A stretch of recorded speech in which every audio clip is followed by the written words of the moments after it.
이 계약서를 쓰고 난 다음에도 이게 되돌릴 수 있는 방법이 어떻게 되는 거예요, 그러면?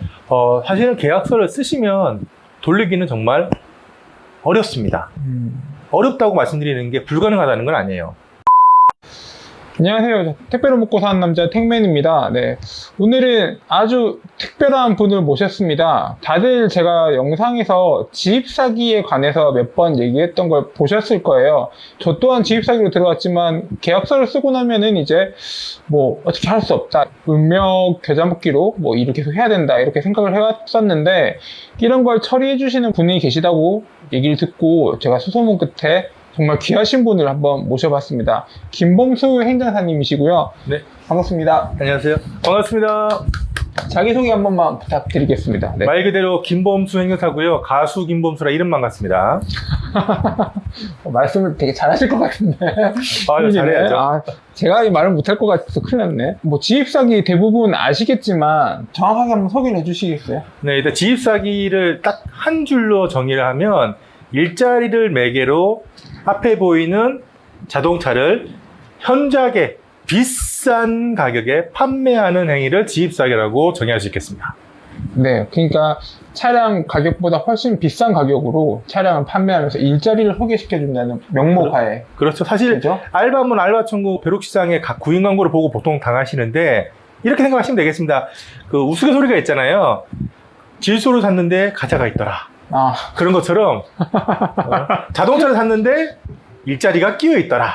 그런 느낌으로 생각하시면 딱 되겠습니다. 뷰는 이제 자동차네요, 그러면. 그리고 사실 배송기사 일자리 뭐 보시면 아시겠지만 사실 저도 보면 저도 하고 싶어요. 사실이라면 야 괜찮은데 나 행정 사지 말고 배송기사 할까? 하지만 실상으로는 그 일자리를 주지 않습니다. 대신에 그런 일자리여야지만 사람들이 오고 연락을 할 것이고, 그리고 그런 사람들 대상으로 사탕발림을 통해 가지고 비싼 가격에 자동차를 판매할 수 있겠죠. 그래서 광고만 보고 가셨다가 당하시는 게 거의 99.9%. 그게 지입사기의 특성입니다. 대부분 알바몬, 알바천국, 벼룩시장 등 각종 구인 사이트에서 올라온 배송기사 구인 광고 아시죠? 월 400만 원 보장, 월 500만 원 보장, 쉽게 운전만 편하게 하세요. 소화물 배송, 현지 퇴근 보장, 칼퇴근 보장, 누구나 다 가능. 어디나 다 지원 가능, 집 근처 배정, 뭐 이런 식의 단어들 통해서 많이 당하십니다. 그럼 이런 지입 사기 관련해서 자세하게 어떤 일을 지금 하고 계실까요? 제가 지금 하고 있는 건 저는 행정사고요.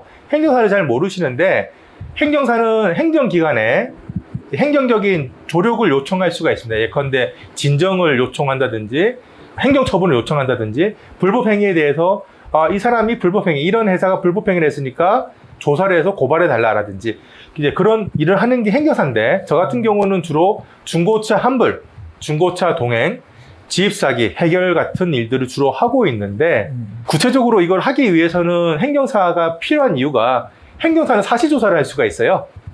사실조사가 뭐냐면 많은 분들이 지입사기를 당하셨지만 구체적으로 어떻게 당했는지를 모르십니다. 예컨대 2,600만 원의 캐피탈 대출을 받고 오셨어요. 그러면 그 안에는 실제 차값이 따로 있습니다. 제가 다뤄봤던 중에서는 차값이 1,000만 원인 경우도 있었어요. 그러니까 1,700만 원이 다 그 업자들이 중간에 꿀꺽한 거죠. 근데 그걸 대부분 다 모르세요. 그 첫 시작이 뭐냐면 사실조사입니다. 사실조사를 해서 이 건이 내가 과연 도움을 드릴 수 있는 건인지 아닌지를 먼저 확인해야 되겠죠. 그래서 내가 도움을 드릴 수 있다 그러면 이제 진행을 하는 것이고, 도움을 못 드리는 경우도 많이 있습니다. 그럴 경우는 죄송하지만 이제 변호사를 찾아가서 개인적으로 조력을 받으시라라고 말씀을 드리죠. 근데 행정사님이 도움을 못 주는 거면 거의 불가능한 거 아닌가요? 불가능하지는 않지만 이제 법원에서 변호사님을 통해 가지고 소송을 해야 되는 이제 그런 건들이죠. 대부분. 그럼 비용적으로나 뭐 좀 기간적으로는 좀 훨씬 오래 걸리고 힘들겠네요. 사실 맹점이 그렇습니다. 이 소송을 한다고 해서 100% 다 이기는 것도 아니고, 나는 2,700만 원의 사기를 당했어요. 하지만 법원에서는 그렇게 또 안 본다는 거죠. 왜냐하면 사인을 했잖아요. 어찌됐든 내가 사인을 했기 때문에 알고 있지 않았느냐. 그래서 원하는 금액대로 해결이 안 되는 경우도 많이 있고, 실제로 뭐 변호사님들 말씀 들어보게 되면 이게 소송을 한다고 해서도 이길 수 있는 가능성도 물론 있지만, 그렇다고 원하는 대로 되지도 않는다고 합니다. 그래서 제일 안타까운 건 지입 사기를 당하시면 당하시고 나서 보통 고민을 하시는데 그러지 마시고요. 제발 지입 사기라는 걸 판별하셔가지고 이거는 지입 사기니까 이 구인 공고에 지원하면 안 되겠다라는 걸 생각하시는 게 제일 중요할 것 같아요. 지입 사기는 예방이 최선입니다. 해결이 최선이 아니에요. 예방이 최선입니다. 그냥 말로만 예방이 우선이다라고 얘기하게 되면 사실 판단하기가 쉽지가 않잖아요. 네네. 전문가인 우리조차 헷갈리는 것들이 있거든요. 그래서 제가 준비를 했습니다. 이게 뭐냐면 지입사기, 택배기사 취업사기 자가 진단표라고 10개 문항을 제가 추렸습니다. 주로 보면 일단 사기꾼이라고 얘기하겠습니다. 사기꾼들이 봤을 때는 기분 나빠할 수 있겠지만 일단 여기서는 사기꾼이라고 얘기할게요. 사기꾼들이 가장 많이 선호하는 구인 광고 속에 특정 용어들이 있습니다. 그 용어들을 제가 한 2년 정도 연구 끝에 10개로 추격을 시켜 놓은 거예요. 행정사님 직접 이걸 만드신 네, 거죠? 만든 겁니다. 네. 예방을 위해서. 여기에 나와 있는 것 중에 10개 문항 중에서 6개 이상만 해당되면 일단 이건 지입 사기겠구나라고 생각하시고 안 하시면 됩니다. 그렇게 되면 지입 사기 예방이 됩니다. 구인 광고에 담당자 휴대전화번호가 공개되어 있는가? 사실 생각해 보십시오, 여러분. 월 500만 원에 아주 좋은 일자리예요. 보통 그런 기업들이라면 어떤 기업이겠습니까? 규모가 있고 체계가 있는 기업이겠죠. 그렇다면 대부분 휴대전화 번호를 오픈하지 않습니다. 삼성전자에서 구인 공고할 때 아니면 뭐 대기업에서 구인 채용할 때 인사 담당자 전화번호 오픈하는 거 보셨어요? 그런 거랑 똑같은 거예요. 대표번호라거나 이메일로만 문의를 하라고 하는데 이런 사기의 특징은 일단 아주 좋은 일자리인데 아주 친절해요.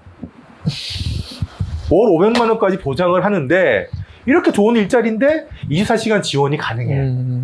그리고 깐깐하게 안 보잖아요. 그죠. 그리고 누구나 다 할 수 있대요. 너무 친절하게 나와 있습니다. 그거 보게 되면 좀 깜짝 놀랄 때가 있어요. 대한민국 참 좋은 나라구나. 이렇게 좋은 일자리, 누구나 쉽게 배달만 하면 월 500을 버는데 그런 일자리가 하루에도 수천 개씩 올라와요. 대한민국에. 전화번호가 공개되어 있으면 지입사기일 가능성이 높고요. 그 다음에 주로 얘네들이 좋아하는 단어가 보장입니다. 보장. 고수익을 보장한다. 네, 여러분 보장이라는 단어가 들어간 구인공고는 99.99% 지입사기라고 보셔도 됩니다. 어떻게 보장해요? 나도 나를 보장 못하는데. 절대 보장 안 됩니다. 그 다음에 거주지 인근 지역 혹은 희망지역 근무지 배정으로 되어 있으면 그것도 지입사기라고 의심하시면 됩니다. 왜냐? 아시겠지만 이미 다 들어가 계세요. 일자리가 그렇게 많지는 않을 겁니다. 네네. 근데 내가 원하는 대로 내가 원하는 지역 바로 우리 집 앞에 배정해 주겠다는 것 자체는 말이 안 되죠. 근데 보통 그런 식으로 기만합니다. 사람을 속이는 거죠. 그 다음에 단순 업무, 운전만 또는 배송만 하면 된다. 즉 쉽다라는 걸 강조하는 구인 공고들도 지입사기라고 보시면 되고, 차량 지원 가능, 또 분류자금 없다, 또 외국인 가능으로 되어 있는 경우도 있습니다. 그리고 웃긴 건 아시는 분들은 아실 텐데 영업용 배너번호를 무상으로 지원한다는 표현이 되어 있는 것들이 있어요. 이걸 모르시는 분들은 야, 이거 영업용 번호 배번호판 무상으로 지원한다고 대단한 거 아니야? 라고 생각할 수 있는데 아시는 분들은 그렇게 생각하지 않죠? 네.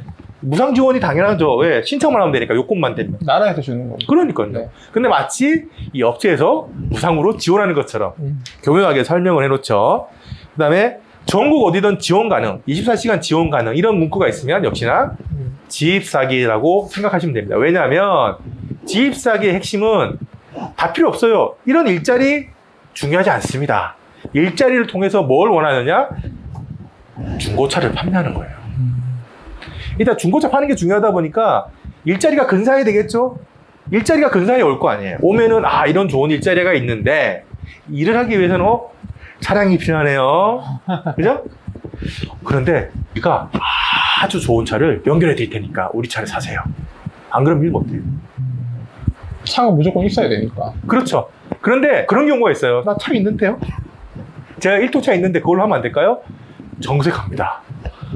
근데 그거는 좀 곤란할 것 같은데요. 자기들한테 남는 게 없으니까. 그렇죠.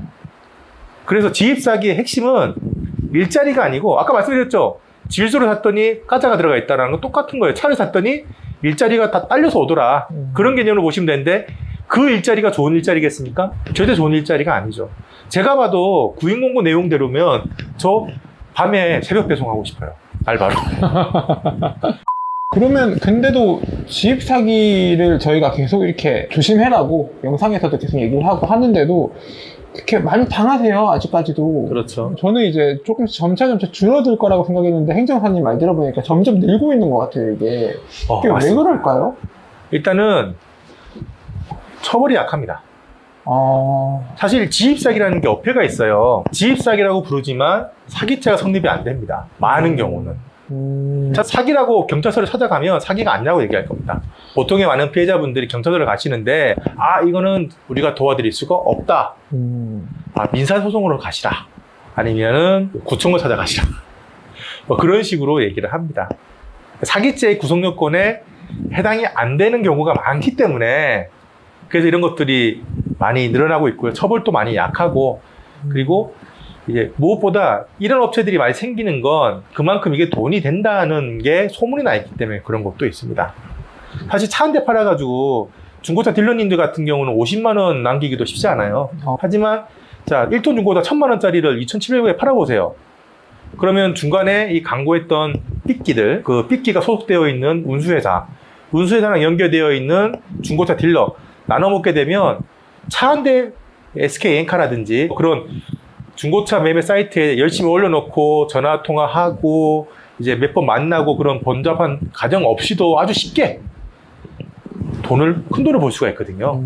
그래서 이런 게 없어지질 않는 거고, 그리고 이제 문제가 되는 게 그 업체가 없어졌어요. 없어지면 이 사람들이 이미 그 루트를 알고 수법을 알기 때문에 나와서 차립니다. 한 개를 없애버리면 거기서 근무했던 사람이 나와서 2개, 3개를 차려요. 나쁜 것만 배워서 나오는 거네요. 돈 맛을 알았으니까. 쉽게 돈을 벌 수 있거든요. 제가 계산 한번 해보니까 보통 지입 사기를 당하면 2천만 원에서 2,300만 원 선으로 당하십니다. 평균적으로는. 그러면 그런 종류의 사기에서 차량 가격은 보통 1,000만 원대예요. 1,000만 원, 1,200만 원. 그러면 900만 원 정도의 차익이 생기는데 그 900만 원에서 세금 떼고 이전비 떼고 하면 800 정도 됩니다. 그럼 그 800을 운수회사, 그다음에 삐끼 중고차 딜러가 나눠 먹게 되는 거죠. 그러니까 말 한 번 잘하면 1, 200 그냥 떨어져요. 하루에 한건만 해보세요. 웬만한 억대 연봉 저 부럽지 않습니다. 실제로 억대 연봉을 줄 테니까 이쪽 일을 하라라고 선전하는 업체들도 있습니다. 아, 직원을 그런 식으로 보여요? 실제로 여러분 알바몬, 알바청, 벼룩시장 등에 들어가셔서 지입사기 치고 나서 매니저라고 한번 쳐보세요. 똑같은 업체에서 직원도 모집합니다. 그러면 만약에 저도 이제 아까 말씀드렸다시피 지입사기로 들어갔을 때 계약서에 사인을 하고 나니까 아 이거는 어쨌든 진짜로 뭐가 됐든 내가 사인을 했다는 이유만으로 이거는 물릴 수가 없다고 평범한 사람들은 그렇게 생각을 하거든요. 그리고 경찰서나 뭐 변호사를 찾아가더라도 그런 식으로 얘기를 많이 해요. 그래서 아 이거 돌릴 수가 없구나 이렇게 일을 하는 경우가 대부분이거나 아니면 진짜 대출을 껴안고 그냥 다 처분하시고 손해를 보고 나가시는 분들도 계시는데 계약서를 쓰고 난 다음에도 이게 되돌릴 수 있는 방법이 어떻게 되는 거예요? 그러면? 사실은 계약서를 쓰시면 돌리기는 정말 어렵습니다. 어렵다고 말씀드리는 게 불가능하다는 건 아니에요. 어렵다는 것 뿐이지. 가능은 하다는 거예요. 가능은 합니다. 하지만 그 가능한 것도 개인별 상황에 따라 다 다릅니다. 예컨대 언제 계약을 했는지, 그리고 어느 정도 진행이 됐는지, 그리고 기간이 얼마나 지났는지, 여러 가지 개별적인 요소들을 다 통합적으로 봐야지만 이게 해결이 가능한지 해결이 불가능한지, 제가 도움을 드릴 수 있는지 도움을 드릴 수 없는지를 확인할 수가 있어요. 그래서 제가 사시조사를 먼저 하는 것이고, 네. 사시조사를 했을 때 도움을 드릴 수 있는 건 또 있지만 뭐 절반 정도는 도움을 드리고요. 절반 정도는 제가 도움을 드릴 수 없어서 변호사님을 찾아가시라고 조언을 많이 드리죠. 일단은 가장 중요한 건 시기입니다. 예컨대 뭐 당일날 계약했다, 아니면 뭐 하루 이틀 정도 지났다, 뭐 한 일주일 정도다, 그러면은 해결할 가능성이 좀 높아지죠. 아무래도 해결할 수 있는 가능성이 어느 정도나요? 퍼센테이지로 대략